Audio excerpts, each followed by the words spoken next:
7살짜리 제 손자가 며느리의 업무용 아이패드를 학교에 잘못 가져갔습니다. 담임 선생님께서 제게 전화를 하셨죠. 어머님, 지금 당장 학교로 오셔야겠어요. 저는 허둥지둥 학교로 달려갔습니다. 경찰이 이미 와 있었습니다. 한 경찰관이 저를 다른 방으로 데려갔습니다. 안에서 발견된 것이 끔찍합니다. 직접 보시죠. 그것을 봤을 때 저는 제 눈을 믿을 수 없었습니다. 여기까지 와주셔서 감사합니다. 이 영상을 보고 계시다면 좋아요를 눌러주시고 채널을 구독해주세요. 그리고 댓글로 어디서 제 복수 이야기를 듣고 계신지 알려주세요. 제 이야기가 얼마나 멀리 퍼졌는지 알고 싶거든요. 그날 아침 67에 저는 여느 때와 같은 평온함 속에서 잠을 깼습니다. 제 아침은 보통 느리고 부드럽게 시작됩니다. 부엌 선반 위에 낡은 라디오에서는 끊임없이 뉴스가 흘러나왔습니다.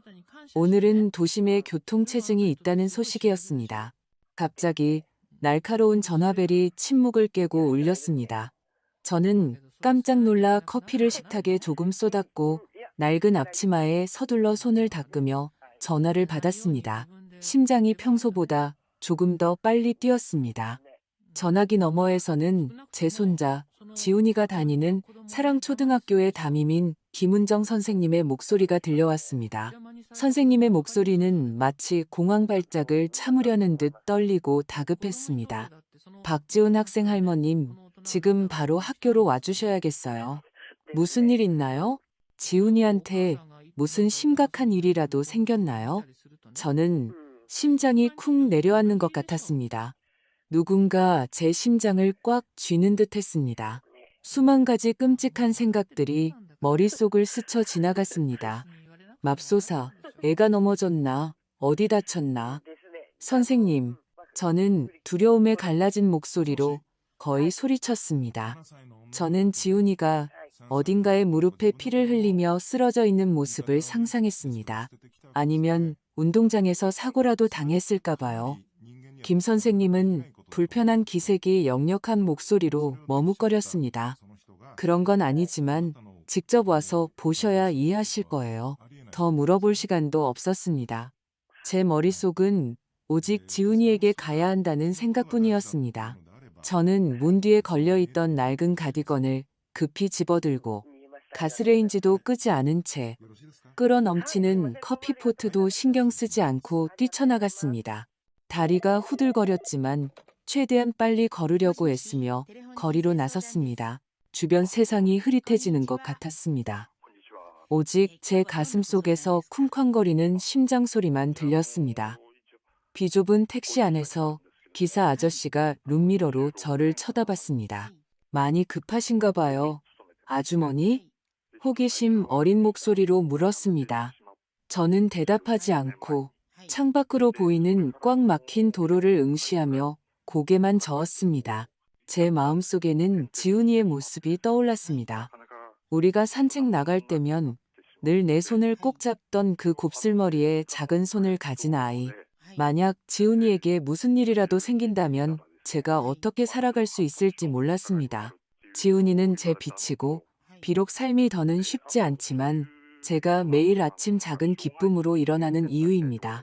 택시가 학교 정문 앞에 멈췄을 때 제가 본 광경은 저를 얼어붙게 했습니다. 순찰차 2대가 운동장 바로 앞에 주차되어 있었고 빨갛고 파란 경광등이 제 심장을 칼로 베는 듯 쉼없이 번쩍였습니다. 몇몇 학부모들이 근처에 모여 호기심과 걱정이 뒤섞인 눈빛으로 수군거리고 있었습니다. 저는 지나가면서 몇 마디를 들었습니다. 경찰, 심각한 기계, 한마디 한마디가 제 머리를 망치로 내리치는 것 같았습니다. 저는 사람들 사이를 헤치고 지훈이가 있을 것 같은 교무실을 향해 거의 뛰다시피 갔습니다.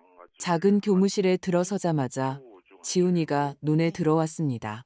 아이는 낡은 나무 의자에 몸을 웅크리고 앉아 마치 세상으로부터 자신을 보호하는 유일한 것인 양채 가방을 꼭 껴안고 있었습니다. 눈은 하도 울어서 빨갛게 부어 있었고 아이의 작은 얼굴은 두려움으로 가득 차 있었습니다. 달려가서 안아주고 모든 게 괜찮을 거라고 말해주고 싶었지만 제 발은 바닥에 못 박힌 듯 움직이지 않았습니다. 교장 선생님이 나무 책상에서 일어나 제게 다가왔습니다. 그의 얼굴에는 걱정이 서려 있었습니다. 그는 낮은 목소리로 말했습니다. 어머님, 지훈이가 교실에 아주 이상한 것들이 담긴 기기를 가져온 것을 발견했습니다. 제가 그 이상한 것들이 무엇인지 이해하기도 전에 문이 벌컥 열렸습니다. 키가 크고 심각한 표정에 강 팀장이 들어왔습니다. 그의 손에는 제가 경찰 영화에서나 보던 투명한 비닐 증거물 봉투에 조심스럽게 밀봉된 아이패드가 들려 있었습니다. 그는 아무런 감정 없는 차가운 시선으로 제 눈을 똑바로 쳐다봤습니다. 이것은 지훈이, 어머님, 이수진 씨의 업무용 아이패드입니다. 그는 단호한 목소리로 말했습니다. 저희가 전원을 켰을 때 어머님께서 직접 보셔야 할 것 같은 것들을 봤습니다. 수진이, 제 며느리, 제 아들 민준이가 늘 자랑스러워하던 아내, 지훈이가 그토록 사랑하는 엄마, 등골이 오싹해지는 것을 느꼈습니다. 수진이는 대형 제약회사에서 일하며 늘 회의와 출장으로 바빴습니다. 그 아이패드, 지훈이가 자기 것인 줄 알고 엄마 책상에서 실수로 가져왔다고 말했던 것이 기억났습니다. 저는 부주의하다고 아이를 나무랐지만 그 결과가 이렇게 심각할 줄은 꿈에도 몰랐습니다. 강 팀장은 저를 옆에 있는 작은 방으로 따라오라는 손짓을 했습니다. 문이 닫히자마자 밖의 모든 소음, 학부모들의 수군거림, 자동차 소리가 사라졌습니다. 오직 저와 강 팀장, 그리고 테이블 위에 아이패드만 있었습니다. 그가 화면 잠금을 해제하자 제 세상이 무너져 내리는 광경이 나타났습니다. 제 앞에는 지훈이가 평소에 하던 수학 숙제나 어린이 게임이 아니었습니다. 완전히 다른 세상, 제 가족 안에 존재할 것이라고는 상상도 못했던 세상이었습니다. 민준이가 아닌 최진혁이라는 남자에게 보내는 달콤한 말로 가득 찬 긴 메시지들. 가족 사진이나 지훈이의 생일 사진이 아닌 비밀로 가득한 은밀한 사진들. 그리고 거액의 은행 거래 내역, 제가 이해할 수 없는 용어들로 가득한 사업 관련 서류들. 저는 손을 떨며 목이 메어오는 것을 느끼며 페이지를 넘겼습니다. 누군가 제 목을 조르는 것 같았습니다. 이게 대체 뭐예요? 저는 갈라진 목소리로 속삭였습니다. 강 팀장은 즉시 대답하지 않고 엄격하면서도 동정심 어린 표정으로 저를 바라볼 뿐이었습니다. 수사 중입니다. 그가 마침내 입을 열었습니다. 하지만 여기에 있는 것들은 이수진 씨가 매우 심각한 불법 활동에 연루되어 있음을 시사합니다. 저는 몸에 힘이 하나도 없는 것을 느끼며 의자에 주저앉았습니다. 수진이, 제가 완벽한 여자, 성실하고 사려 깊고 남편과 아들에게 다정한 여자라고 믿었던 며느리. 저는 그녀가 모두를 위해 요리하던 밤들, 지훈이에게 미소 짓던 모습, 민준이의 손을 잡던 모습을 떠올렸습니다. 그 모든 것이 이제는 거짓 연극처럼 보였습니다. 저는 아내에게 온 마음을 바친 제 아들 민준이와 지금 밖에서 무서워하며 무슨 일이 일어나는지 이해하지 못하고 앉아있는 그 순수한 아이, 지훈이를 생각했습니다. 강 팀장의 낮고 차가운 목소리가 저를 멍한 상태에서 깨어나게 했습니다. 수사를 위해 이 기기는 압수하겠습니다. 가져가실 수 없습니다. 저는 손을 여전히 떨면서 마치 자동인형처럼 고개를 끄덕였습니다. 제 머릿속에서는 아이패드의 이미지들이 계속 맴돌았습니다. 메시지, 숫자들, 제 가족에게서 나타날 것이라고는 상상도 못했던 비밀들. 더 묻고 싶었습니다. 왜 그랬는지 이해하고 싶었습니다. 하지만 목이 바싹 말라 한마디도 할 수 없었습니다. 깔끔한 제복을 입은 젊은 경찰관이 서류철을 들고 들어왔습니다. 그는 마치 일상적인 절차를 처리하는 것처럼 단조로운 목소리로 읽었습니다. 사랑초등학교 학생 박지훈으로부터 압수된 증거물, 아이패드 기기, 일련 번호. 저는 더 이상 듣지 않았습니다. 조서에 서명하기 위해 펜을 잡았을 때 손이 떨리는 것만 느꼈습니다. 제 서명은 삐뚤빼뚤하게 나왔고 제 마음속의 혼란을 반영하는 낙서 같았습니다. 지훈이, 제 순수한 아이. 이제 67의 경험 많은 저조차도 이해할 수 없는 복잡한 일에 휘말렸습니다. 날씬하고 부드러운 목소리의 여경이 지훈이에게 다가왔습니다. 자, 우리 멋쟁이, 잠깐 운동장에 같이 나갈까? 그녀는 아이를 안심시키려 미소 지으며 말했습니다. 지훈이는 여전히 빨간 눈으로 저를 쳐다본 다음 순순히 경찰관의 손을 잡고 따라 나섰습니다. 멀어지는 아이의 작은 등을 보며 저는 가슴이 찢어지는 것 같았습니다. 겨우 7살인데 이 시간에는 친구들과 뛰어놀고 있어야 하는데 경찰들에게 둘러싸여 교무실에 웅크리고 있을 때가 아닌데 김은정 선생님이 근처에 손을 모으고 서 있었고 그 눈빛은 죄책감으로 가득했습니다. 정말 죄송해요, 어머님. 그녀는 떨리는 목소리로 말했습니다. 저는 그냥 지훈이 숙제를 확인하려고 기기를 열어보려던 것뿐이었어요. 상상도 못했어요. 저는 그녀를 탓하지 않는다고, 이 모든 것이 끔찍한 오해라고 말해주고 싶었지만 말할 기운이 없어 가볍게 고개를 끄덕일 뿐이었습니다. 제 머릿속은 온통 뒤죽박죽이었습니다. 수진이, 제가 믿고 의지했던 며느리, 모범적인 엄마이자 아내라고 생각했던 그녀. 이제는 생각조차 하기 두려운 어두운 일들과 관련되어 있었습니다. 교무실을 나오면서 경찰들이 속삭이는 소리를 얼핏 들었습니다. 그들 사이에서 한 이름이 제 심장에 또 다른 칼날처럼 반복되었습니다. 최진혁. 누군지는 몰랐지만 그 이름은 저를 소름 돋게 했습니다. 그것은 마치 아직 똑똑히 볼 수 없는 그림자, 위협과도 같았습니다. 저는 지훈이의 손을 꼭 잡고 학교를 빠져나왔습니다. 학부모 무리는 여전히 그곳에 있었습니다. 그들의 호기심, 어린 시선이 우리를 따라왔습니다. 저는 고개를 숙이고 걸음을 재촉했습니다. 그 시선들로부터 벗어나고 싶을 뿐이었습니다. 집으로 돌아오는 택시 안에서 기사 아저씨가 룸미러로 우리를 쳐다봤습니다. 요즘 세상 참 무서워요. 그는 혀를 차며 말했습니다. 애들이 학교에 별 희한한 걸 다 가져오고 말이야. 저는 대답하지 않고 지훈이의 손을 더 꽉 잡았습니다. 아이는 창밖을 멍하니 바라보며 조용히 있었지만 저는 아이가 두려워하고 있다는 것을 알았습니다. 할머니, 아이가 갑자기 신락 같은 목소리로 말했습니다. 죄송해요. 저 엄마 아이패드 가져오려던 게 아니었어요. 저는 눈물을 참으려 애쓰며 아이를 끌어안았습니다. 걱정 마, 우리 강아지. 저는 속삭였습니다. 내 잘못이 아니야. 하지만 속으로는 이 일이 단순한 혼동을 훨씬 넘어선 것임을 알고 있었습니다. 집에 도착하니 집은 텅 비고 차갑게 느껴졌습니다. 제 아들 민준이는 아침 일찍 출근했습니다. 무거운 침묵 속에 저와 지훈이만 있었습니다. 저는 부드러운 향이 아이를 진정시켜 주기를 바라며 재빨리 카모마일 차를 끓여주었습니다. 지훈이는 부엌 식탁에 앉아 작은 손으로 찻잔을 감싸 쥐었지만 그의 시선은 여전히 허공을 헤매고 있었습니다. 할머니, 엄마 아이패드는 어떻게 되는 거예요? 아이가 물었습니다. 저는 무슨 대답을 해야 할지 몰랐습니다. 그저 아이의 머리를 쓰다듬으며 말했습니다. 걱정하지 마. 할머니가 다 해결할게. 식탁 위에는 증거물 압수 조서가 그대로 놓여 있었습니다. 제 떨리는 서명은 방금 일어난 일에 상기시켜주는 것 같았습니다. 저는 전화를 들어 민준이에게 걸었습니다. 신호음이 한 번, 두 번.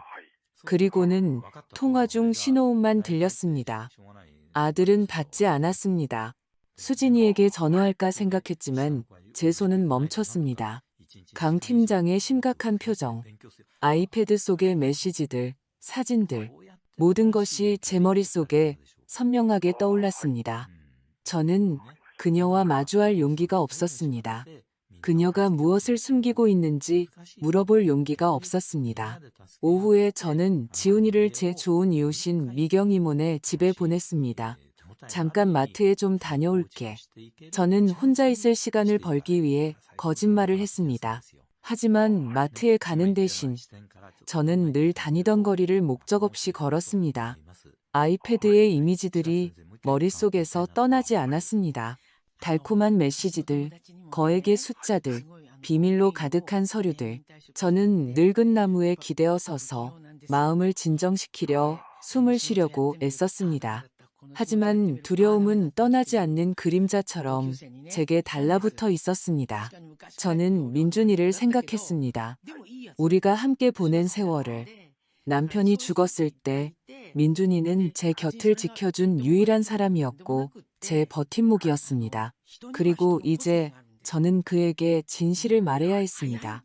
그가 사랑하는 아내, 그의 아들의 어머니가 완전히 다른 삶을 살고 있을지도 모른다는 사실을.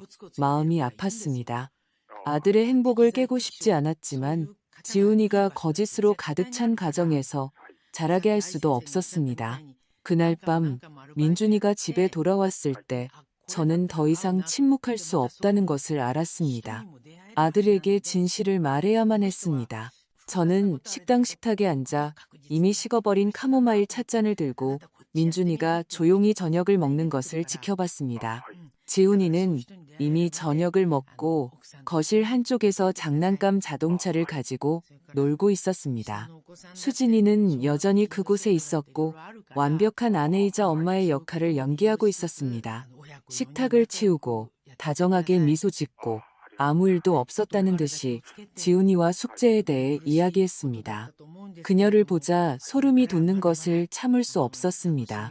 불과 몇 시간 전에 제가 그 끔찍한 비밀들을 아이패드에서 봤는데 어떻게 저렇게 태연하게 연기할 수 있을까? 저는 평정심을 유지하려고 제 시선이 속에서 타오르는 의심을 드러내지 않도록 애썼습니다.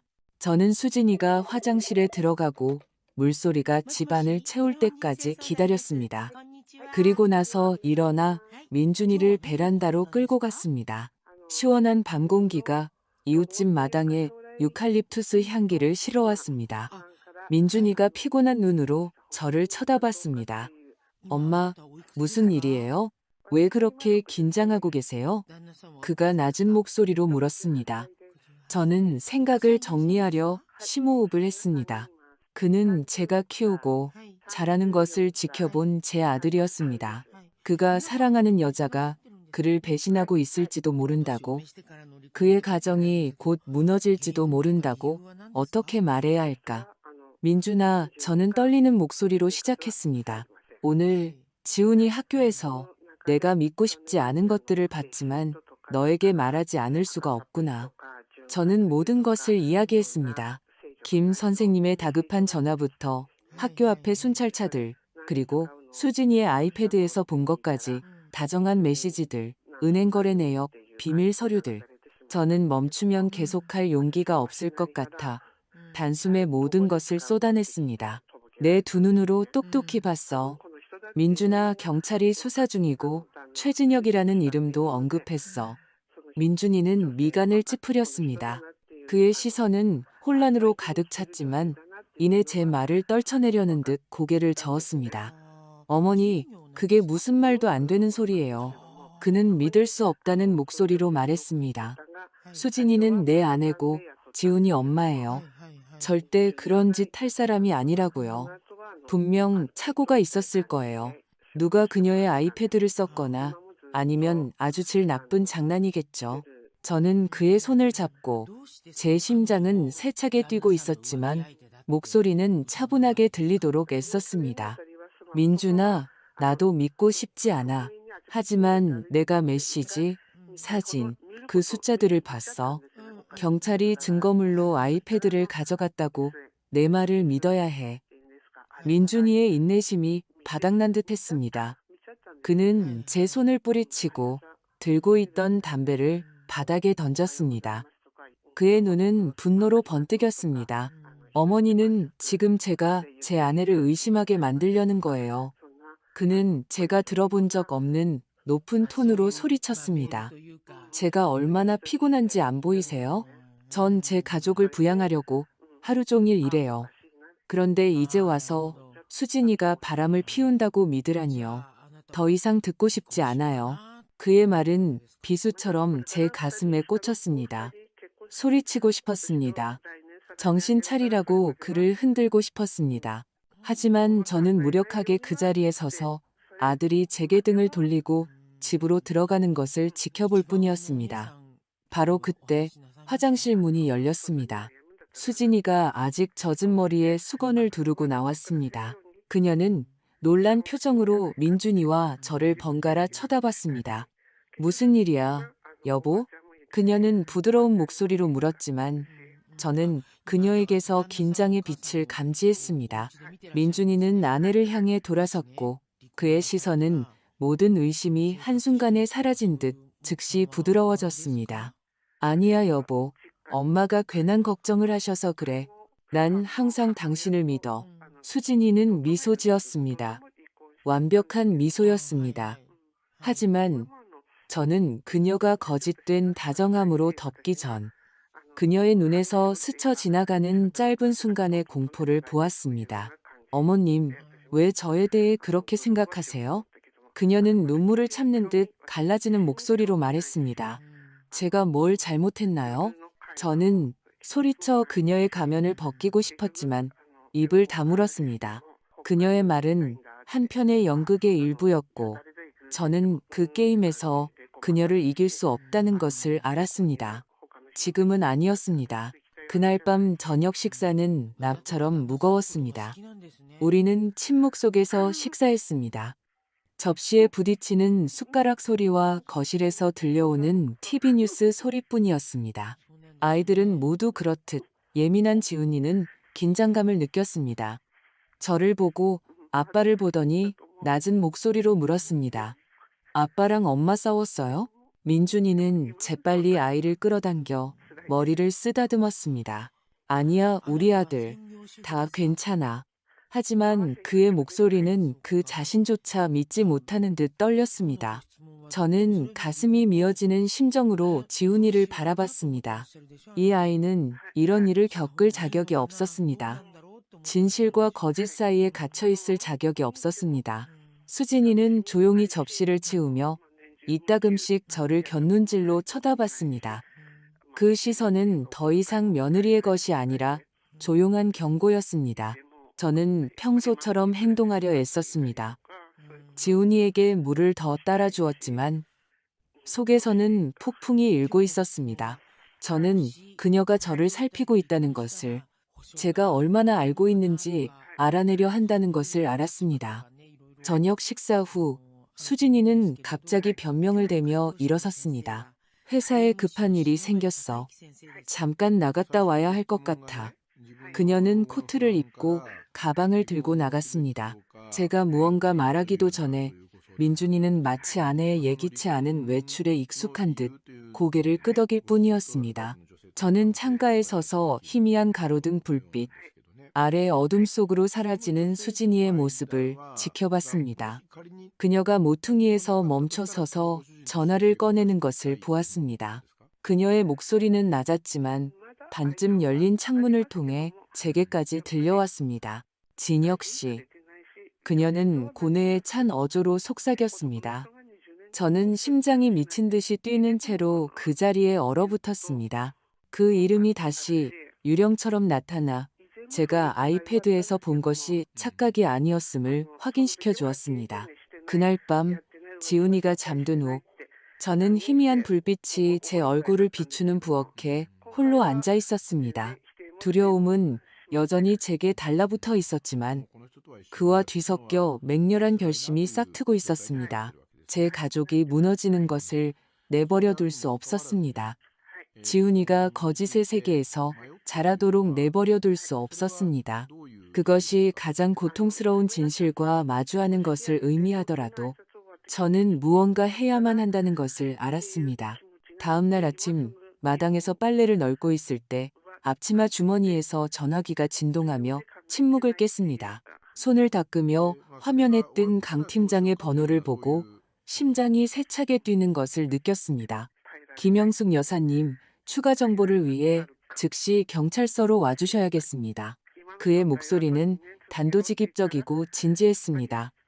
그가 볼 수는 없었지만 저는 고개를 끄덕이며 대답했습니다. 지금 가겠습니다. 저는 서둘러 집으로 들어갔습니다. 지훈이가 거실에서 퍼즐을 맞추고 노는 것을 확인했습니다. 아이는 고개를 들어 제게 순진한 미소를 지어 보였지만 그의 눈에는 여전히 어제의 혼란이 남아 있었습니다. 할머니, 어디 가세요? 아이가 작은 목소리로 물었습니다. 저는 미소를 지으며 아이의 머리를 쓰다듬었습니다. 볼 일이 좀 있어서 우리 강아지 착하게 있어. 미경 이모님께 좀 봐달라고 부탁할게. 지훈이는 고개를 끄덕였지만 제 불안함을 느꼈을 거라 생각합니다. 저는 수년 동안 우리 가족과 함께 해온 이웃 미경 이모네 집으로 갔습니다. 그녀는 마당에서 밀짚 모자 아래로 희끗희끗한 머리카락을 드러낸 채 화분에 물을 주고 있었습니다. 미경 씨, 지훈이 좀 잠깐 봐줄 수 있어요? 저는 평정을 유지하려 애쓰며 말했습니다. 미경 이모는 걱정 가득한 눈으로 저를 쳐다봤습니다. 영숙 씨, 무슨 안 좋은 일 있죠? 어제부터 계속 안색이 안 좋아요. 저는 고개를 저었습니다. 그녀를 이 위험한 소동에 끌어들이고 싶지 않았습니다. 제 개인적인 일이에요. 걱정 마세요. 미경 이모는 고개를 끄덕였지만 제 말을 믿지 않는 것 같았습니다. 경찰서는 땀과 종이 냄새가 섞인 무거운 공기가 감도는 시끄럽고 분주한 곳이었습니다. 젊은 경찰관이 저를 긴 복도로 안내했습니다. 차가운 화강암 바닥에 제 구두 소리가 울려 퍼졌습니다. 그는 저를 바깥의 호기심 어린 시선을 가리는 반투명 유리가 있는 작은 회의실로 데려갔습니다. 안에는 강 팀장이 팔짱을 낀 채 어제와 같은 진지한 표정으로 서 있었습니다. 그의 옆에는 지적으로 보이는 중년의 여성이 짙은 남색 정장을 입고 앉아 있었습니다. 그녀는 일어나 단호하고 자신감 있게 제 손을 잡았습니다. 윤 검사입니다. 그녀는 명확하고 단호한 목소리로 자신을 소개했습니다. 제가 이 사건을 맡게 될 겁니다. 윤 검사는 글자, 숫자, 이미지로 인쇄된 종이로 가득 찬 두꺼운 서류철을 제 쪽으로 밀었습니다. 이것이 당신 며느리의 아이패드에서 추출한 내용입니다. 그녀는 첫 페이지에 강조 표시된 남자를 가리켰습니다. 최진혁. 그는 대형 제약회사의 대표지만 우리가 오랫동안 추적해온 사건의 주요 용의자이기도 합니다. 저는 은행 거래 내역의 액수를 보고 심장이 더 세차게 뛰는 것을 느끼며 페이지를 넘겼습니다. 수억 원이 국내외 계좌 사이를 오가고 있었고 건조하고 전문적인 언어로 교환된 이메일들이 있었지만 그 속에는 제가 완전히 이해할 수 없는 어두운 무언가가 숨겨져 있었습니다. 하지만 저를 숨막히게 한 것은 부풀려진 계약과 가짜 약 생산에 관한 내부 문서들이었습니다. 저는 검고 짙은 연기를 내뿜는 굴뚝이 있는 공장 사진과 한강 근처의 강으로 직접 흘러 들어가는 검은 물줄기를 보았습니다. 그 강은 동네 아이들, 지훈이를 포함해서 더운 날이면 수영하러 들어가곤 하던 바로 그 강이었습니다. 저는 지훈이가 흠뻑 젖은 머리로 집에 돌아와 작은 물고기를 잡았다며 신나게 이야기하던 오후들을 떠올렸습니다. 그 물이 오염되었을 수도 있다는 생각에 저는 몸서리를 쳤고 테이블 가장자리를 힘껏 붙잡았습니다. 윤 검사가 저를 관찰하고 있었습니다. 그녀의 시선은 엄격하면서도 이해심이 있었습니다. 우리는 최진혁을 오랫동안 추적해왔지만 직접적인 증거가 없었습니다. 그녀는 설명했습니다. 당신 며느리의 아이패드가 바로 그 열쇠입니다. 이 조직을 해체하는 데 필요한 모든 것이 담겨 있습니다. 저는 고개를 끄덕였습니다. 하지만 제 머릿속은 복잡했습니다. 제가 딸처럼 여겼던 수진이가 이렇게 끔찍한 일에 연루되어 있다니 왜 그랬는지 묻고 싶었습니다. 어떻게 가족을 배신할 수 있었는지 이해하고 싶었지만 목이 메어 말을 할 수가 없었습니다. 강 팀장이 끼어들었습니다. 그의 목소리는 더욱 낮아졌고 경고로 가득 차 있었습니다. 하지만 이것은 또한 당신과 당신 손자가 위험에 처해 있다는 것을 의미합니다. 만약 최진혁이나 그의 조직원 중 누군가가 당신이 이 사실을 본 것을 알게 된다면 그들은 가만히 있지 않을 겁니다. 그의 말은 찬물한 바가지를 뒤집어 쓴 것 같았습니다. 저는 얼어붙은 손을 맞잡고 꼼짝도 하지 못했으며 두려움이 온몸을 훑고 지나가는 것을 느꼈습니다. 저는 지훈이를, 그의 순진한 미소를, 그리고 여전히 아내에게 맹목적으로 빠져있는 민준이를 생각했습니다. 만약 그들이 제가 경찰에 협조하고 있다는 것을 알게 되면 무슨 일이 일어날까? 저는 납덩이처럼 무거운 머리를 하고 경찰서를 나섰습니다. 밖에서는 기자들이 다른 용의자를 둘러싸고 사방에서 마이크를 들이대고 카메라 플래시가 쉴 새 없이 터지고 있었습니다. 저는 모자챙을 낮추고 아무도 저를 알아보지 못하기를 바라며 군중 사이를 빠르게 걸었습니다. 집으로 돌아오는 버스 안에서 저는 구석자리에서 몸을 웅크리고 도시의 흐릿한 이미지 외에는 아무것도 보이지 않는 창밖을 바라봤습니다. 제 머릿속에는 오직 한 가지 생각뿐이었습니다. 어떻게든 지훈이를 보호해야만 했다. 그는 내 빛이다. 그 많은 고통 속에서도 내가 살아가는 이유다. 그 아이를 다치게 할 수는 없었다. 그 어두운 그림자들이 그 아이를 건드리게 할 수는 없었다. 집에 도착하자마자 문을 열었고 거실에 커피잔을 들고 앉아있는 수진이를 보았다. 그녀는 고개를 들어 마치 내 얼굴에서 내가 아는 것을 읽어내려는 듯 차갑고 날카로운 시선으로 나를 쏘아보았다. 어디 다녀오세요, 어머님? 꽤 오래 걸리셨네요. 그녀는 부드럽지만 의도가 실린 목소리로 물었다. 나는 가방을 꽉 쥐며 억지 미소를 지었다. 아, 시장에 가서 뭐 좀 사왔어.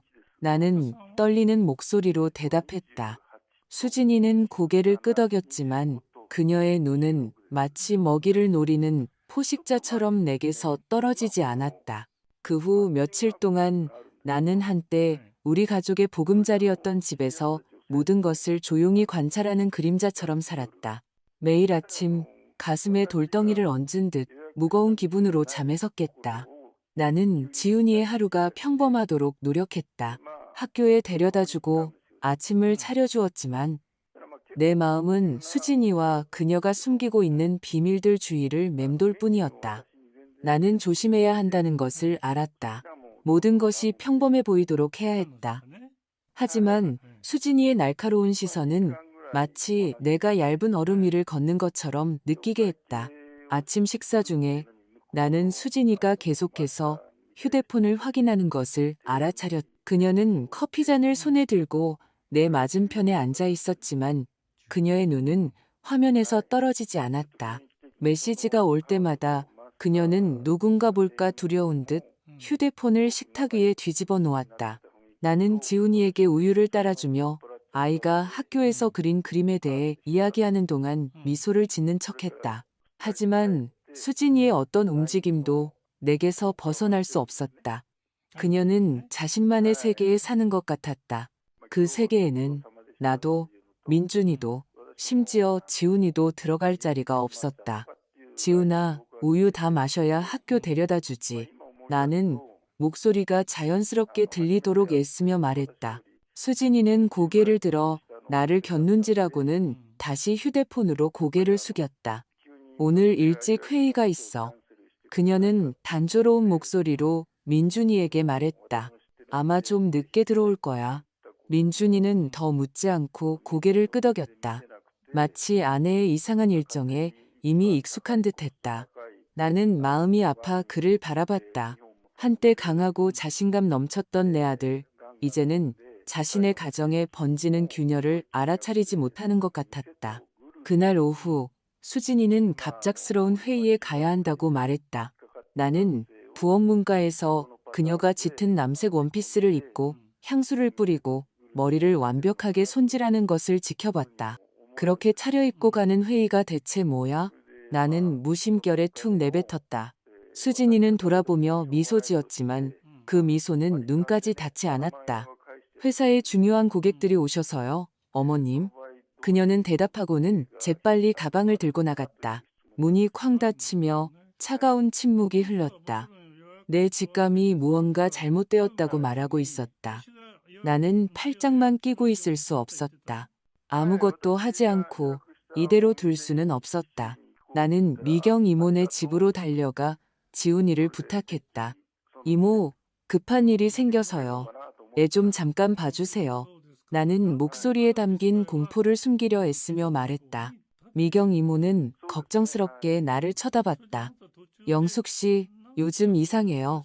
무슨 일 있으면 말해요. 혼자 끙끙 앓지 말고. 나는 고개를 저을 뿐이었다. 고맙다고 인사하고 서둘러 떠났다. 나는 심장이 미친 듯이 뛰는 채로 택시를 잡아타고 기사에게 수진이의 차를 따라가 달라고 부탁했다. 저희를 따라오는 걸 눈치채지 못하게 해주세요. 제발요. 나는 앞에 가는 수진이의 흰색 세단을 뚫어지게 쳐다보며 속삭였다. 택시기사는 룸미러로 나를 쳐다봤지만 아무것도 묻지 않고 고개를 끄덕이고는 속도를 냈다. 수진이의 차는 유리 건물이 햇빛 아래 빛나는 고급 백화점 앞에 멈춰섰다. 그녀가 자신감 있게 내리는 것을 봤지만 누군가를 찾는 듯 주위를 둘러보고 있었다. 그때 검고 번쩍이는 고급 SUV가 급정거했다. 정장과 선글라스를 쓴 남자가 내려 그녀에게 문을 열어주었다. 수진이가 차에 올라타고 SUV가 쏜살같이 출발하여 교통 속으로 사라지기 전에 겨우 번호판을 볼 수 있었다. 나는 좌석에 몸을 기댄 채 번호판을 외우려고 애썼다. 남자의 얼굴은 흐릿했지만 수진이가 망설임 없이 차에 올라타는 모습은 마치 내 목을 조르는 것 같았다. 나는 머릿속이 뒤죽박죽인 채로 기사에게 집으로 가달라고 부탁했다. 검은 SUV의 이미지와 수진이의 은밀한 시선이 내가 아이패드에서 본 것이 착각이 아니었음을 확인시켜주는 것처럼 나를 쫓아다녔다. 며칠 후 나는 다시 경찰서로 호출되었다. 작은 회의실에서 윤 검사와 강 팀장이 나를 기다리고 있었다. 김영숙 여사님, 새로운 정보가 있으십니까? 강 팀장이 날카로운 시선으로 물었다. 나는 심호흡을 하고 그날 본 것을 이야기했다. 수진이가 집을 나서는 모습부터 검은 SUV까지. 나는 떨리는 목소리로 번호판을 반복해서 말했. 강 팀장은 메모를 하고 다른 경찰관에게 돌아서서 즉시 확인하라고 명령했다. 몇 분 후 그가 돌아와 고개를 끄덕였다. 최진혁의 차입니다. 윤 검사는 자선행사에서 찍힌 최진혁의 사진이 담긴 파일을 내게 건넸다. 그는 고급 정장을 입고 있었고 그의 오만하고 거짓된 미소는 나를 소름 돋게 했다. 이 사람이 수진 씨의 내연남이자 이 모든 조직의 배후입니다. 윤 검사는 낮고 단호한 목소리로 말했다. 그는 가짜 약 생산과 자금 세탁의 배후에 있습니다. 며느님의 아이패드가 그를 체포하는데 더 가까워질 수 있는 증거를 제공해 주었습니다. 나는 사진을 보며 피가 얼어붙는 것을 느꼈다. 최진혁. 그 이름은 더 이상 유령이 아니라 거짓 미소와 차가운 눈을 가진 실존 인물이었다.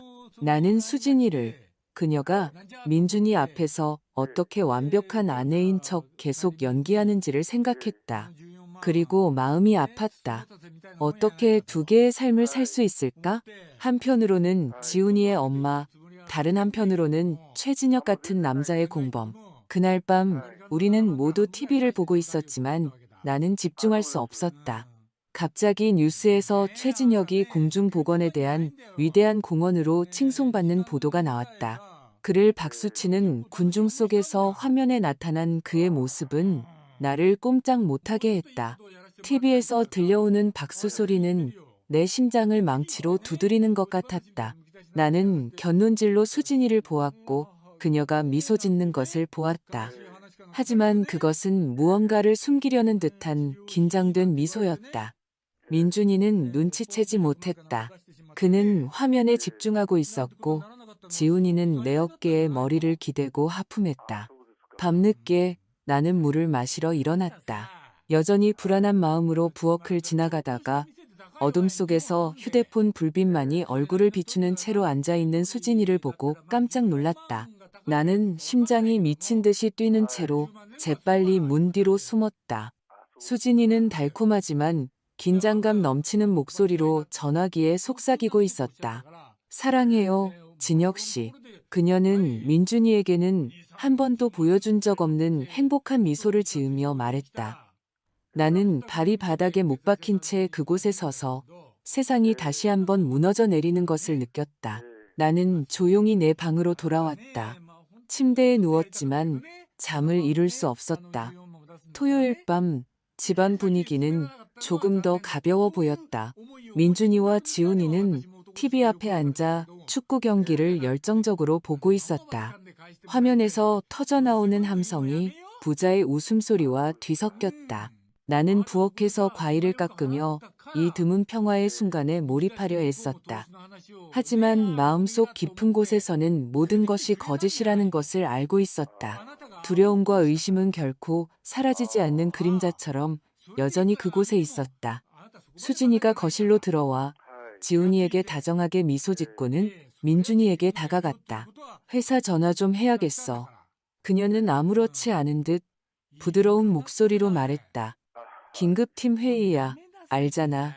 민준이는 화면에서 눈을 떼지 않고 고개를 끄덕였다. 물론이지, 여보, 다녀와. 그는 무심하게 대답했다. 수진이는 복도 끝에 있는 작은 서재로 들어가 문을 닫았. 나는 칼을 내려놓고 과일 접시를 바라보며 깊은 불안감을 느꼈다. 무엇이 나를 이끌었는지는 모르겠지만 내 발은 저절로 복도를 향했다. 서재문 옆을 지나갈 때 나는 방금 보여준 다정함과는 완전히 다른 날카롭고 긴장된 수진이의 목소리를 들었다. 안 돼. 그녀는 떨리는 목소리로 거의 소리쳤다. 경찰이 아이패드를 가지고 있어. 모든 게 밝혀지면 우린 끝장이야. 나는 그 자리에서 멈춰 섰다. 심장이 너무 세게 뛰어 가슴 밖으로 튀어나올 것 같았다. 낮고 차가운 남자의 목소리가 스피커폰을 통해 내가 모든 단어를 들을 수 있을 만큼 충분히 크게 대답했다. 진정해, 수진. 그 늙은이가 감히 입을 열면 대가를 치르게 해야지. 알겠어? 나는 발이 바닥에 못 박힌 채 얼어붙었다. 그 늙은이. 그가 나를 가리키는 말이라는 것을 알았다. 그 위협은 날카로운 칼날처럼 제 심장에 박혀 위험이 더 이상 먼 걱정거리가 아니라 바로 코앞으로 다가온 현실임을 느끼게 했습니다. 안에서 수진이는 잠시 침묵하더니 낮지만 단호한 목소리로 대답했습니다. 알고 있어. 내가 처리할게. 저는 소리를 내지 않으려 조심스럽게 뒷걸음질쳐 부엌으로 돌아왔습니다. 저는 그곳에 서서 식탁 가장자리를 붙잡고 숨을 고르려 애썼습니다. 제 숨결은 마치 마라톤을 뛴 것처럼 거칠었습니다. 완벽하게 잘린 망고와 수박 조각이 담긴 과일 접시를 보며 저는 평소처럼 행동해야 한다고 되뇌었습니다. 만약 수진이가 제가 엿들은 것을 알게 된다면, 제가 그녀를 감시하고 있다고 의심한다면, 지훈이와 민준이, 이 가족 전체에 무슨 일이 일어날지 감히 상상할 수도 없었습니다. 잠시 후 수진이는 무표정한 얼굴로 서재에서 나왔습니다. 하지만 민준이와 지훈이를 보자마자 그 끔찍한 통화는 존재하지 않았던 것처럼 환한 미소를 지어 보였습니다. 누가 과일 먹을까? 그녀는 제 손에서 접시를 가져가며 달콤한 목소리로 물었습니다. 지훈이는 기뻐 소리치며 엄마에게 달려갔고 민준이는 미소 지으며 아들을 안아주었습니다. 저는 그 광경을 지켜보며 서 있었지만 영혼은 차갑게 얼어붙는 듯했습니다. 어떻게 저렇게 연기를 잘할 수 있을까? 어떻게 저렇게 어두운 계획을 꾸미고 나서 아들에게 미소를 지을 수 있을까? 그날 밤 집안의 분위기는 그 어느 때보다 팽팽해졌습니다. 지훈이가 실수로 우유 한 잔을 식탁에 엎질렀는데 평소 같았으면 아무도 신경 쓰지 않았을 사소한 일이었습니다. 하지만 수진이는 폭발했습니다. 그녀의 눈은 분노로 번뜩였습니다. 다 내 탓이야. 그녀는 날카로운 목소리로 소리쳤습니다. 모든 문제가 너 때문에 생겼어. 지훈이는 겁에 질려 동그래진 눈으로 그 자리에 얼어붙었습니다. 울기 직전이었습니다. 저는 그녀가 지훈이가 아이패드를 학교에 가져간 것을 언급하고 있다는 것을 즉시 이해했지만 그녀의 말은 7살 아이에게는 너무나 잔인했습니다. 민준이가 벌떡 일어나 아내의 어깨에 손을 얹고 당황하며 말했습니다. 수진 씨, 무슨 소리야? 그냥 어린애잖아. 수진이는 억지 미소를 지었지만 그 표정은 그녀의 긴장을 감추지 못했습니다. 미안해요. 그녀는 목소리를 부드럽게 바꾸며 말했습니다. 오늘 너무 피곤해서 그래요. 신경 쓰지 마요. 그녀는 엎질러진 우유를 닦으려 몸을 숙였지만 제게는 조용한 경고처럼 곁눈질을 던졌습니다. 저는 제 어깨에 얼굴을 묻고 흐느끼는 지훈이를 끌어안았습니다. 내 잘못이 아니야, 우리 강아지. 저는 아이의 등을 토닥이며 속삭였습니다. 할머니가 여기 있잖아. 언제나 널 지켜줄게. 하지만 속으로는 제가 상상했던 것보다 훨씬 더 큰 위험에 직면하고 있다는 것을 알고 있었습니다. 밤새도록 잠을 이룰 수 없었습니다. 그 남자의 목소리, 분명 최진혁일 그 목소리의 위협이 귓가에 맴돌았습니다. 그 늙은이가 감히 입을 열면 저는 창문으로 들어오는 희미한 달빛이 벽에 걸린 가족 사진을 비추는 것을 보며 누워 있었습니다. 작년 지훈이 생일에 찍은 우리 모두가 행복하게 웃고 있는 사진이었습니다. 이제 그 사진 속 수진이의 미소는 저를 소름 돋게 했습니다. 저는 지훈이와 민준이를 생각하며 앞으로 닥쳐올 일들을 감당할 힘이 제게 있을지 자문했습니다. 다음 날 아침, 저는 더 이상 기다릴 수 없다고 결심했습니다. 저는 다시 지훈이를 미경 이모에게 맡기고 시장에 간다고 말했지만 실제로는 곧장 경찰서로 향했습니다. 작은 회의실에서 윤 검사가 날카로우면서도 이해심 있는 눈빛으로 저를 기다리고 있었습니다. 저는 제가 엿들은 대화 전부를 수진이의 흥분한 목소리부터 최진혁의 차가운 위협까지 모든 세부 사항을 이야기했습니다. 입을 열면 대가를 치르게 하겠다고 했어요.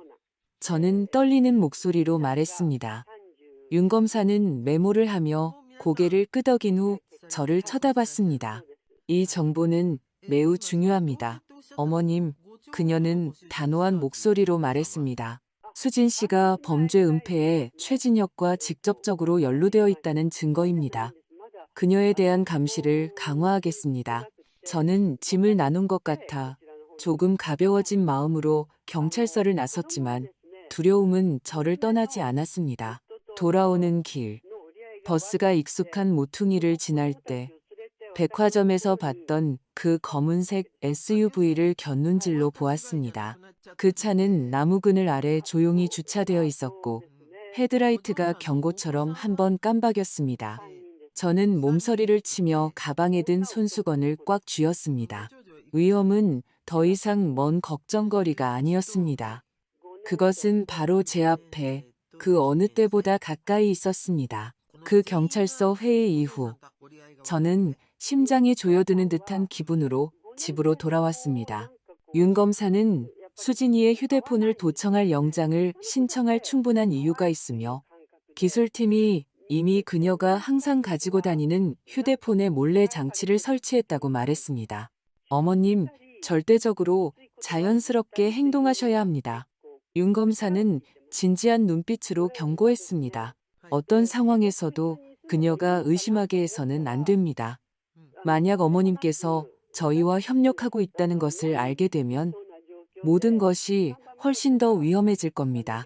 저는 고개를 끄덕였습니다. 하지만 속에서는 두려움과 결심의 폭풍이 일고 있었습니다.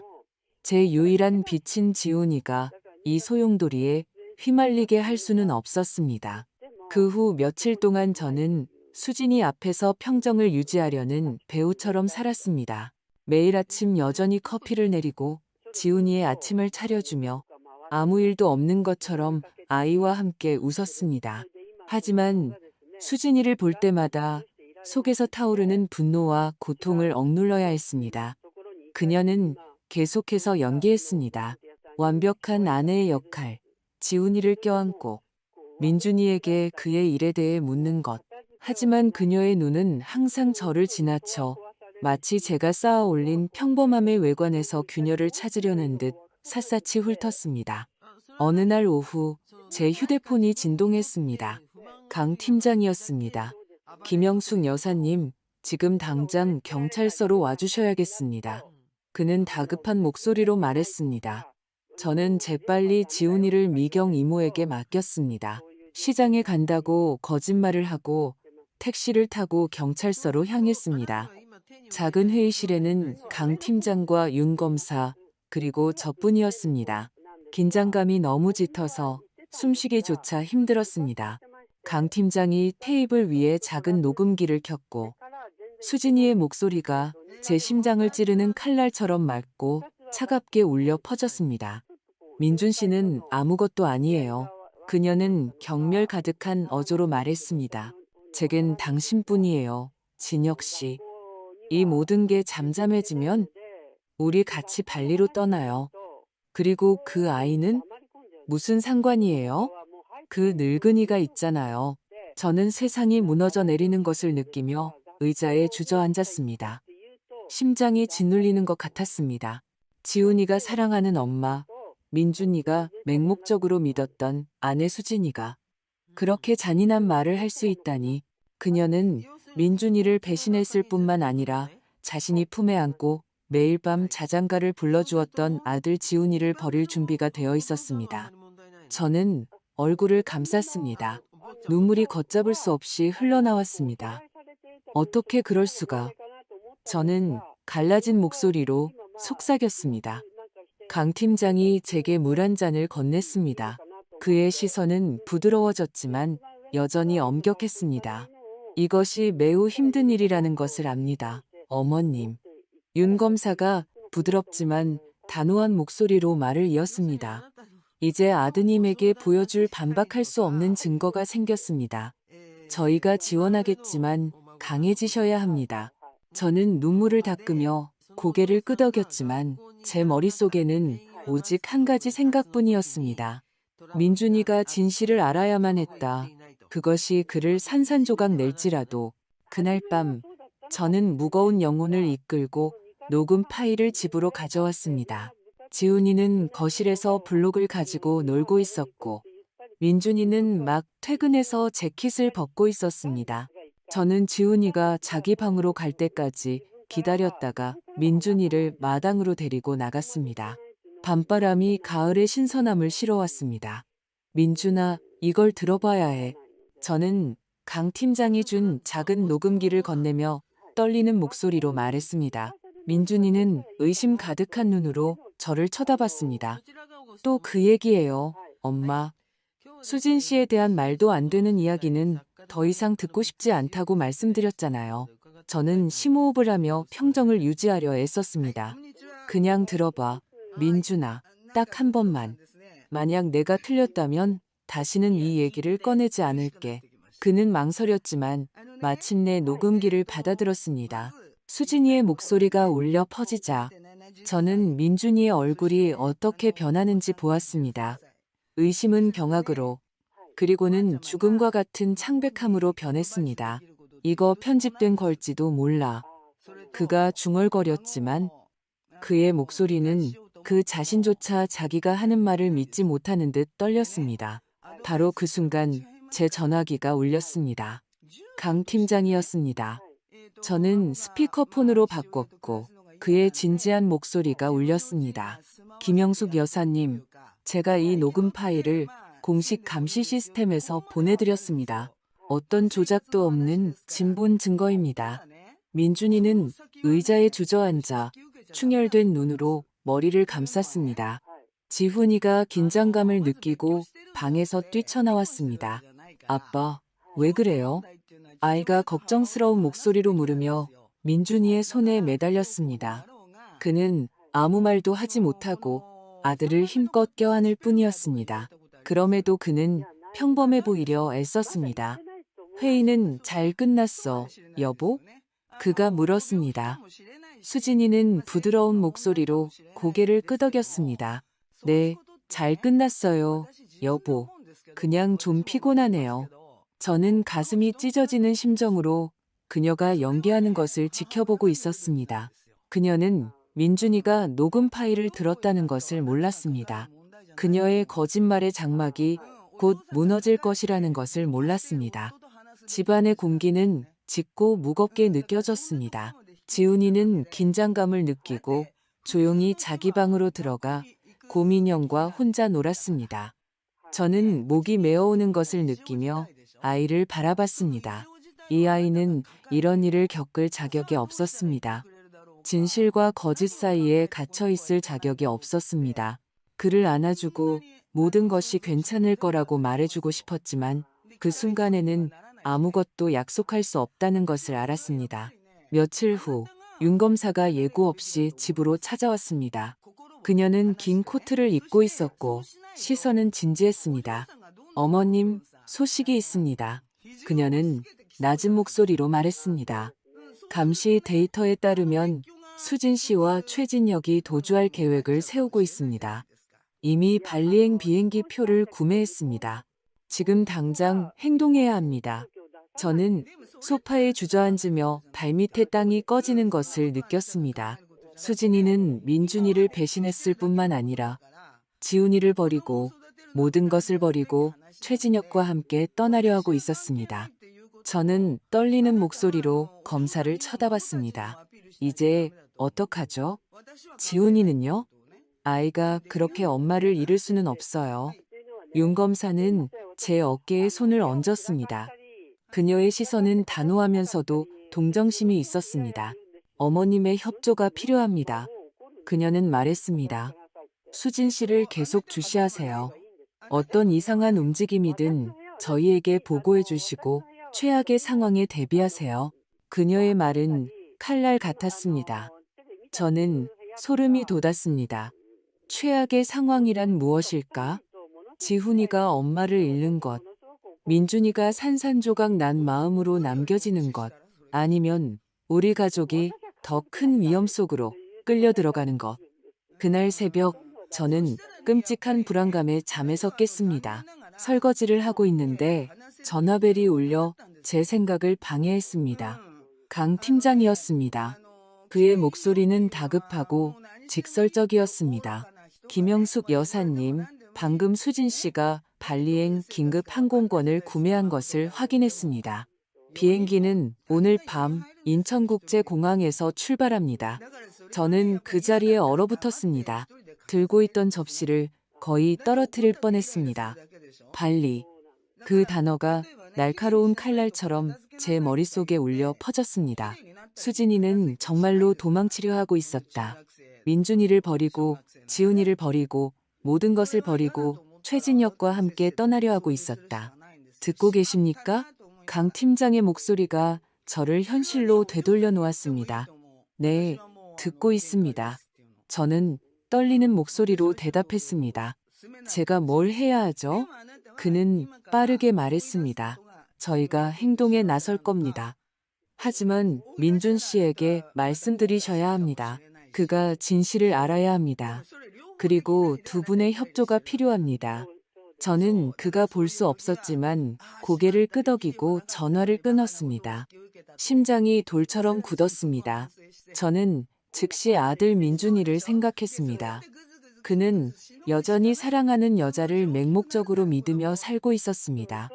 그가 계속 속도록 내버려 둘 수는 없었습니다. 저는 코트를 입고 지훈이를 미경 이모에게 맡기고 민준이가 일하는 공사장으로 택시를 탔습니다.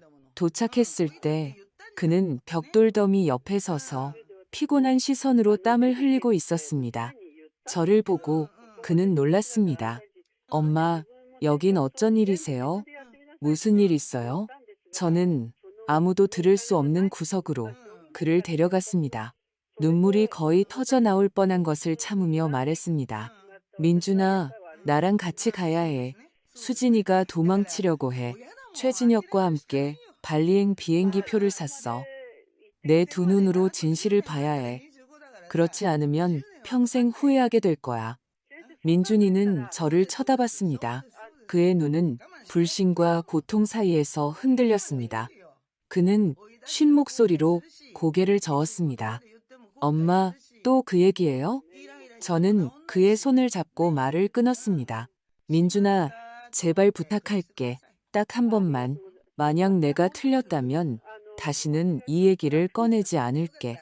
그는 오랫동안 침묵했고 눈은 충혈되었습니다. 마침내 고개를 끄덕였습니다. 알겠어요, 엄마. 갈게요. 저는 제 심장이 부서지는 것을 느끼며 그를 껴안았습니다. 이 진실이 제 아들을 산산조각 낼 것이라는 것을 알았지만 그가 거짓 속에서 살도록 내버려 둘 수는 없었습니다. 오후에 경찰이 차를 몰고 우리를 데리러 왔습니다. 강 팀장은 차분하지만 단호한 목소리로 계획을 설명했습니다. 승객으로 위장한 잠복 요원들이 있습니다. 한 팀은 보안 검색대에, 다른 한 팀은 탑승 게이트에서 대기할 겁니다. 어머님과 민준 씨는 그저 그곳에 계시면서 수진 씨와 최진혁의 신원을 확인해 주시면 됩니다.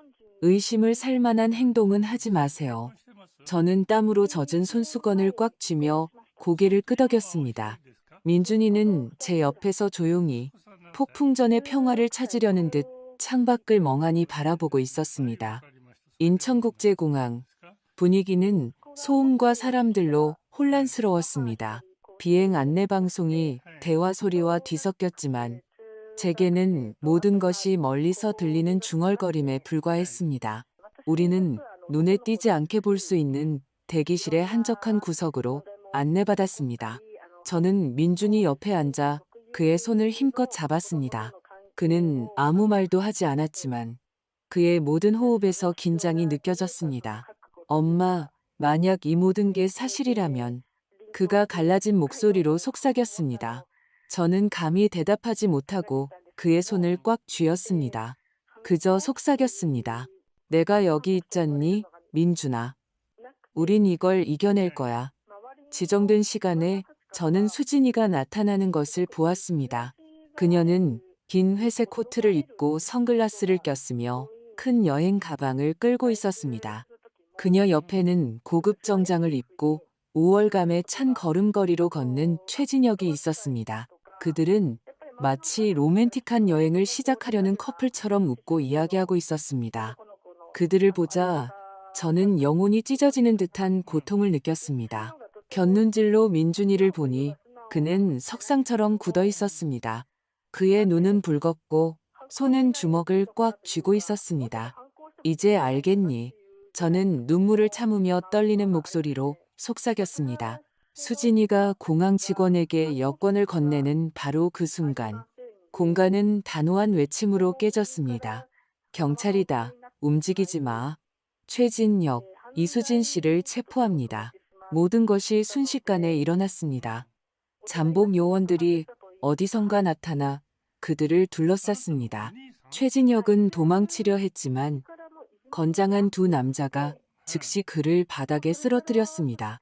수진이는 날카로운 목소리로 소리치며 몸부림쳤습니다. 착각이에요. 전 결백해요. 전 아무 짓도 안 했어요. 민준이는 더 이상 참지 못하고 그녀에게 달려갔습니다. 왜 그랬어? 민준이가 고통에 갈라진 목소리로 소리쳤습니다. 왜 그랬냐고, 나, 지훈이, 이 가족, 그 사람 때문에 모든 걸 버렸어. 수진이는 겁에 질린 시선으로 돌아섰지만 이내 평정을 되찾고 차갑게 말했습니다. 당신은 이해 못해, 민준 씨. 절대 이해 못할 거야.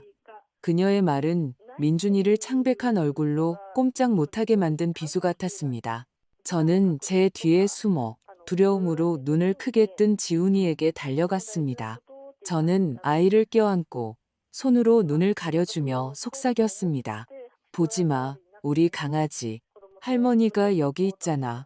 지훈이는 떨면서 신락 같은 목소리로 물었습니다. 우리 엄마 왜 그래요, 할머니? 저는 무슨 대답을 해야 할지 몰랐습니다. 그저 아이를 더 꽉 껴안으며 미친 듯이 뛰는 작은 심장을 느꼈습니다. 저는 그 광경으로부터 엄마가 아이가 들어갈 자리가 없는 길을 선택했다는 잔인한 진실로부터 아이를 보호하고 싶었습니다. 경찰이 수진이와 최진혁을 데려갈 때 그녀는 갑자기 돌아섰습니다. 그녀의 시선은 차갑고 증오로 가득 차 마치 제가 모든 것을 파괴한 죄인인 것처럼 제게 밝혔습니다. 저는 그곳에 서서 지훈이를 껴안고 수갑을 찬 그녀를 보며 고통과 안도가 뒤섞인 감정을 느꼈습니다. 진실은 밝혀졌지만 또한 제 가족을 산산조각 냈습니다. 민준이는 텅 빈 시선으로 꼼짝도 하지 않고 아내가 끌려가는 모습을 눈으로 쫓고 있었습니다. 달려가서 그를 안아주고 모든 것이 괜찮을 거라고 말해주고 싶었지만 그 순간 그 말들이 아무 의미도 없다는 것을 알았습니다. 공항에서 체포된 후 우리는 진술을 위해 곧장 경찰서로 이송되었습니다. 순찰차는 붐비는 서울의 거리를 조용히 달렸지만 제 머릿속에는 제게 꼭 붙어 웅크리고 있는 지훈이 생각뿐이었습니다. 아이는 떨고 있었고 작은 손은 마치 놓치면 저를 영원히 잃을까 두려운 듯 제 옷을 꽉 쥐고 있었습니다. 저는 아이의 두려움을 달래주려 조금이라도 온기를 전해주려 힘껏 껴안았지만 저 자신도 감정의 폭풍 한가운데에 있었습니다. 민준이는 제 옆에서 그림자처럼 멍하니 충혈된 눈으로 창밖을 바라보고 있었습니다. 아무 말도 하지 않았지만 저는 그의 심장이 산산조각 났다는 것을 알았습니다. 경찰서의 공기는 무거웠고 끊임없는 전화벨 소리와 경찰관들의 바쁜 발걸음 소리로 가득했습니다. 우리는 차가운 금속 의자가 저를 더욱 외롭게 만든 작은 대기실로 안내받았습니다. 저는 지훈이를 품에 안고 등을 토닥이며 속삭였습니다. 모든 게 괜찮을 거야, 우리 아가. 하지만 제 말은 저 자신조차 믿지 못하는 듯 공허하게 들렸습니다. 몇 걸음 떨어진 취조실에서 수진이의 날카롭고 절박한 외침이 들려왔습니다. 전 결백해요. 아무것도 몰라요. 착각하고 계신 거예요. 윤 검사가 책상을 세게 내리치는 소리에 그녀의 목소리는 잠잠해졌습니다. 하지만 수진이의 한마디 한마디가 제 심장에 밝히는 칼날 같았습니다. 모든 것이 무너졌음에도 그녀는 여전히 모든 것을 부인하며 완벽한 가면을 붙잡고 있었습니다. 그 차가운 대기실에서 몇 시간이 흘렀습니다. 지훈이는 제 무릎에서 잠들었고 아이의 평온한 숨소리만이 저를 제정신으로 붙잡아 주었습니다. 민준이는 여전히 그곳에 한마디도 없이 손이 하얘질 때까지 주먹을 꽉 쥔 채 앉아 있었습니다. 그를 위로하기 위해 무슨 말이라도 하고 싶었습니다. 하지만 자신이 믿었던 세상을 막 잃은 사람의 고통을 어떤 말로 덜어줄 수 있을까요? 마침내 한 경찰관이 다가와 우리가 가도 좋다고 허락했습니다. 오늘은 이만하면 됐습니다. 그는 건조한 목소리로 말했습니다. 추가 정보가 필요하면 연락드리겠습니다. 하지만 우리가 경찰서 문을 나서자마자 기자들이 우리를 둘러쌌습니다. 카메라 플래시가 우리를 덮쳤습니다. 마이크가 우리 얼굴에 들이밀렸고 질문들이 폭우처럼 쏟아졌습니다. 최진혁 사건에서 당신 가족은 어떤 역할을 했습니까? 며느리가 체포된 기분이 어떻습니까? 저는 재빨리 제 코트로 지훈이의 얼굴을 가렸습니다. 아이의 순진한 시선이 신문에 박제될까 두려웠습니다. 민준이는 비틀거리며 거의 걷지 못했습니다. 저는 그의 팔을 잡고 사람들 사이를 헤쳐나가도록 도우며 조금의 평화라도 빌었습니다. 대답하지 않겠습니다. 제발 지나가게 해주세요. 저는 피로와 분노로 갈라진 목소리로 소리쳤습니다. 집에 도착하자 미경 이모가 희끗희끗한 머리를 헝클어뜨린 채 불안 가득한 시선으로 문 앞에서 우리를 기다리고 있었습니다. 아이고, 영숙 씨 뉴스 봤어요. 그녀는 떨리는 목소리로 말했습니다. 어떻게 이런 일이다. 저는 말문이 막혀 고개를 저을 뿐이었습니다. 눈물이 터져 나올 것 같았지만 참았습니다. 지훈이가 제 약한 모습을 보게 하고 싶지 않았습니다. 고마워요, 이모. 저는 쉰 목소리로 말했습니다. 가서 쉬세요. 전 괜찮아요. 하지만 미경 이모가 떠나자 저는 세상이 무너져 내리는 것을 느꼈습니다. 한때 지훈이와 민준이의 웃음소리로 가득했던 집이 이제는 차갑고 텅 비어 있었습니다. 그날 밤 아무도 저녁을 먹지 않았습니다. 지훈이가 그토록 좋아하는 된장찌개를 끓였지만 아이는 슬픈 눈으로 그릇만 쳐다볼 뿐이었습니다. 민준이는 거실 한 구석에 반쯤 비운 소주병을 들고 혼자 앉아 있었습니다. 거의 들리지 않는 목소리로 중얼거렸습니다. 평생을 잘못된 사람을 믿었어. 난 그녀를 믿었어요. 엄마. 그의 말은 제 가슴을 찢었습니다. 달려가서 그를 안아주고 모든 것이 괜찮을 거라고 말해주고 싶었습니다. 하지만 그 말들이 더 이상 아무 소용없다는 것을 알았습니다. 민준이는 사랑했던 아내를 잃었고 지훈이는 존경했던 엄마를 잃었습니다. 지훈이가 제 옆에 웅크리고 속삭이듯 물었습니다. 할머니, 우리 엄마 어디 갔어요? 왜 안 돌아와요? 그의 질문은 제 심장을 곧장 꿰뚫는 비수 같았습니다. 저는 눈물이 조용히 흐르는 동안 아이를 힘껏 껴안았습니다. 엄마가 한동안 멀리가 있어야 한단다. 아가, 저는 목소리가 부드럽게 들리도록 애쓰며 말했습니다. 하지만 할머니가 여기 있고 언제나 너와 함께 있을 거야. 지훈이는 고개를 끄덕였지만 이해하지 못했을 거라 생각합니다. 7살 아이가 어떻게 엄마가 자신이 설 자리가 없는 길을 선택했다는 것을 이해할 수 있을까요? 그날 밤 지훈이를 재우려고 토닥이고 있을 때 거실에 TV에서 뉴스가 나왔습니다. 수갑을 차고 고개를 숙인 채 경찰서 복도를 끌려가는 수진이의 모습이 화면에 나타났습니다. 아직 완전히 잠들지 않았던 지훈이가 우연히 그 모습을 보았습니다. 아이는 울음을 터뜨렸고 엄마 하는 외침이 어두운 방 안에 울려 퍼졌습니다. 저는 즉시 아이를 껴안고 채널을 돌렸습니다. 하지만 그 이미지는 이미 아이의 마음속에 새겨졌습니다. 우리 엄마 왜 수갑 차고 있어요? 할머니? 아이가 뺨을 타고 흐르는 눈물과 함께 물었습니다. 저는 무슨 대답을 해야 할지 몰라 아이를 더 힘껏 껴안았습니다. 할머니도 모르겠어, 우리 아가. 제 눈물도 함께 흐르며 속삭였습니다. 하지만 널 지켜주겠다고 약속할게. 뉴스가 끝난 후 제 전화가 울렸습니다. 윤 검사였습니다. 김영숙 여사님, 이번 작전에 협조해 주셔서 감사합니다. 그녀는 진지하지만 이해심 있는 목소리로 말했습니다. 최진혁과 이수진을 체포했지만 사건은 아직 끝나지 않았습니다. 재판의 주요 증인이 되실 준비를 하셔야 합니다. 저는 그가 볼 수 없었지만 고개를 끄덕였습니다. 알겠습니다. 저는 쉰 목소리로 대답했습니다. 제가 해야 할 일을 하겠습니다. 공항에서의 체포 이후 몇 주간은 마치 세상이 뒤집힌 것처럼 정신없이 흘러갔습니다. 민준이는 지훈이를 돌보기 위해 회사에 무급 휴가를 냈습니다. 아이가 사람들의 호기심 어린 시선이나 악의적인 질문에 마주치게 하고 싶지 않았습니다. 저는 한때 강했던 아들이 이제는 초췌해진 모습을 보았습니다. 그의 눈은 잠 못 이루는 긴 밤 동안 흘릴 수 있는 모든 눈물을 다 흘린 것처럼 항상 붉었습니다.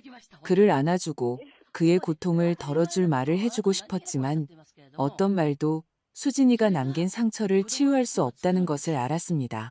제 작은 손자 지훈이는 계속해서 엄마를 찾았습니다. 할머니, 우리 엄마 언제 돌아와요? 아이는 작은 목소리로 묻곤 했습니다. 희망으로 가득 찬 그 동그란 눈. 그럴 때마다 제 심장은 내려앉았습니다. 엄마가 아이가 설 자리가 없는 길을 선택했다는 잔인한 진실을 말해줄 수 없었습니다. 대신 저는 애매한 이야기를 지어내고 공원에 데려가고 아이스크림을 사주었습니다. 아이의 작은 마음속 빈자리를 잠시나마 기쁨으로 채워주려 애썼습니다. 하지만 지훈이가 미소 지을 때마다 저는 그 시선에 숨겨진 슬픔을 보았습니다. 7살은 이해하기에는 너무 어렸지만 상실감을 느끼기에는 충분히 큰 나이였습니다. 저는 윤 검사와 강 팀장과 이야기하기 위해 여러 번 경찰서에 가야 했습니다. 그들은 제가 아이패드에서 본 것부터 몰래 엿들은 통화, 공항에서의 수진이의 증오에 찬 시선까지 모든 세부 사항을 다시 이야기해달라고 요청했습니다. 이야기할 때마다 그 끔찍한 순간들을 다시 겪는 것 같았습니다. 하지만 멈출 수 없다는 것을 알았습니다. 옳은 일을 하고 계십니다, 어머님. 윤 검사는 엄격하면서도 동정심 어린 시선으로 제게 말했습니다. 어머님 덕분에 거대한 범죄 조직을 해체했습니다. 저는 고개를 끄덕였지만 어떤 안도감도 느끼지 못했습니다. 최진혁의 조직을 무너뜨린 것은 승리였지만 제 가족은 결코 아물지 않을 상처로 그 대가를 치렀습니다. 거리에서 기자들은 우리를 가만두지 않았습니다. 그들은 집 앞에 진을 치고 누구든 나오기만 하면 카메라를 들이댈 준비를 하고 있었습니다. 한 번은 채소를 사러 시장에 갔다가 나올 때 한 무리의 기자들이 저를 둘러쌌습니다. 친며느리에게 배신당한 기분이 어떻습니까? 한 기자가 제 얼굴에 마이크를 거의 들이대며 소리쳤습니다.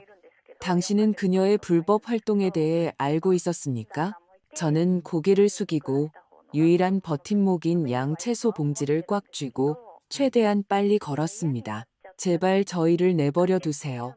저는 떨리는 목소리로 말했습니다. 하지만 그들은 멈추지 않았습니다. 집에 도착해서는 문을 단단히 잠갔습니다. 커튼을 치고 지훈이와 민준이를 위한 안전한 공간을 만들려고 애썼지만 우리가 영원히 숨을 수는 없다는 것을 알았습니다. 어느 날 밤 지훈이가 깊이 잠들었을 때 민준이가 마당 벤치에 제 옆에 앉았습니다. 신선한 공기가 유칼립투스 향기를 실어왔습니다. 그는 갈라지는 목소리로 제 어깨를 잡았습니다. 엄마, 제가 눈이 멀었어요. 엄마를 믿지 않았어요. 진실을 보려고 하지 않았어요. 엄마가 아니었다면 전 모든 걸 잃었을 거예요. 눈물이 그의 뺨을 타고 흘렀고 몇 주 만에 처음으로 저는 제 아들이 우는 것을 보았습니다. 저는 어릴 때처럼 그의 등을 토닥이며 안아주었습니다. 모든 걸 잃은 게 아니야, 민준아. 저는 속삭였습니다. 아직 지훈이가 있고 내가 있잖니. 우린 이걸 이겨낼 거야, 아들아. 그는 고개를 끄덕였습니다. 하지만 저는 그의 마음속 고통이 그리 쉽게 사라지지 않을 것이라는 것을 알았습니다. 재판은 몇 달 후에 열렸습니다. 저는 지훈이를 데려가지 않기로 했습니다. 아이가 계속 물었지만요. 할머니, 엄마 보고 싶어요. 저는 아이가 피고인석에 앉은 엄마를 보게 하고 싶지 않았습니다. 그 이미지가 아이의 평생을 따라다니게 하고 싶지 않았습니다. 선고일, 저는 수진이와 최진혁 맞은편 첫 줄에 앉았습니다. 수진이는 공모 및 자금 세탁 혐의로 유죄 판결을 받았고 최진혁은 가짜 약 유통 및 환경 오염 조직을 이끈 혐의로 최고형을 선고받았습니다. 이 사건은 여러 고위 공직자들을 끌어들여 제약업계 전체를 뒤흔들었습니다. 하지만 고개를 숙이고 머리가 헝클어진 수진이를 보면서 저는 승리감을 느끼지 못했습니다. 그저 야만과 거짓말로 모든 것을 잃은 한 여자를 보았을 뿐입니다. 재판 후 집으로 돌아오면서 저는 긴 악몽에서 깨어난 것 같았습니다. 민준이가 문 앞에서 미경 이모네 집에서 오는 지훈이를 맞이하고 있었습니다. 아이는 제게 달려와 안기며 밝게 말했습니다. 할머니, 오늘 학교에서 그림 그렸어요. 보여주고 싶어요. 저는 아이의 순진한 미소를 보고 안도하며 머리를 쓰다듬었습니다. 우리는 마당에 앉았습니다. 제가 끓인 카모마일 차에 향기가 공기를 가득 채웠습니다. 민준이는 제 옆에 앉았고 지훈이는 정원에서 나비를 쫓으며 놀았습니다. 해질녘이 다가와 마당을 황금빛으로 물들였고 여러 달 만에 처음으로 저는 약간의 평화를 느꼈습니다. 저는 지훈이를 보며 우리가 걸어온 고통스러운 길을 생각했습니다. 한 아이가 실수로 가져온 평범한 아이패드 하나 때문에 거짓의 장막 전체가 무너져 내릴 것이라고 누가 상상이나 했을까? 그 진실은 고통스러웠습니다. 우리 가족을 산산조각 냈지만 저는 평생을 거짓된 행복 속에서 사는 것보다 그것과 마주하는 편이 낫다고 생각했습니다. 저는 몸을 숙여 지훈이의 이마에 입을 맞추고 그 온기를 느꼈습니다. 사랑한다, 우리 아가. 저는 목이 메어 속삭였습니다. 해질녘빛 아래 앉아 저는 이 가족에게 남은 것을 재건하기 위해 최선을 다하겠다고 스스로에게 약속했습니다. 지훈이는 제가 필요했습니다. 민준이는 제가 필요했고, 저도 계속 살아가기 위해 그들이 필요했습니다. 삶은 제게 마지막 교훈을 가르쳐 주었습니다. 진실은 아무리 잔인하더라도 항상 마주할 가치가 있다는 것을. 왜냐하면 오직 진실만이 치유하고 다시 시작할 길을 열어줄 수 있기 때문입니다. 저는 정원을 뛰어다니는 지훈이를 바라봤습니다. 그 미소는 어둠을 걷어내는 햇살 같았습니다. 그리고 저는 앞으로의 길이 힘들더라도 우리가 함께 한 걸음 한 걸음 이겨낼 것이라는 것을 알았습니다. 방금 들으신 이야기는 관련된 분들의 신원을 보호하기 위해 이름과 장소가 변경되었습니다. 이 이야기를 전하는 것은 심판하기 위함이 아니라 누군가 이 이야기를 듣고 잠시 멈춰 생각해 보길 바라는 마음에서입니다. 얼마나 많은 어머니들이 자신의 집안에서 조용히 고통받고 있을까요? 만약 제 입장이었다면 여러분은 어떻게 하시겠습니까? 평화를 유지하기 위해 침묵을 선택하시겠습니까? 아니면 자신의 목소리를 되찾기 위해 모든 것에 맞설 용기를 내시겠습니까? 여러분의 의견을 듣고 싶습니다. 왜냐하면 모든 이야기는 다른 사람들의 길을 비추는 빛이 될 수 있기 때문입니다. 신은 언제나 축복하십니다. 그리고 저는 용기가 우리를 더 나은 날들로 이끌 것이라고 확신합니다. 우선 마지막 화면의 채널에서 가장 인기 있는 이야기 2편을 남겨두겠습니다. 분명 놀라실 겁니다. 이 순간까지 함께 해주셔서 감사합니다.